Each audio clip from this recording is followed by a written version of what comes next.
ஒரு சில மேனேஜர்ஸ்லாம் இருக்காங்க.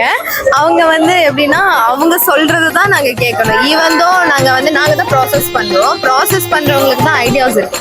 லைக் ஒரு ஜாப்லனா என்னோட ப்ராசஸை நான் எப்படி மினிமலா பண்ணி ஒர்க் பர்டன் எப்படி கம்மி பண்ணணும், உனக்கு அந்த வேலையும் பர்ஃபெக்டா இருக்கணும், எனக்கு பர்டனும் கம்மியா இருக்கணும் நாங்க யோசிப்போம்.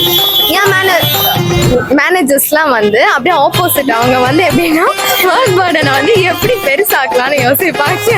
அதாவது சீக்கிரமா முடிச்சிட்டா கூட சிம்பிளா இருக்கிற ப்ராசஸ், ஆல்ரெடி என் ப்ராசஸே சிம்பிளான ப்ராசஸ், அதை வந்து இன்னும் கொஞ்சம் வந்து நம்ம டெலிபரேட் பண்ணி, அதாவது எல்லாம் நம்மள அடி வாங்க வைக்கலாமோ அந்த மாதிரிலாம் பண்ற மாதிரியும் இருக்காங்க. 5 மினிட்ஸ் இதுக்கு முன்னாடி நான் ஒரு 5 மினிட்ஸ் பண்ணிட்டு இருந்தேன். அந்த வேலையை எனக்கு இப்போ 20 நிமிஷம் பண்ண வைக்கிறாங்க. அந்த இடத்துல என்னோட ப்ரொடக்டிவிட்டி கம்மியாகும். ஓகேவா, நான் இப்போ அந்த 20 மினிட்ஸ் நான் அதை பண்ணணுங்கிறதுக்காக நான் ஸ்பீடாக ஹரியப் பண்ணா நான் என்னோட குவாலிட்டி மிஸ் ஆகும். நான் இப்போ என் மேனேஜர்ஸ்க்கு குவான்டிட்டி ப்ரொடக்டிவிட்டிஸ் எல்லாமே தேவை.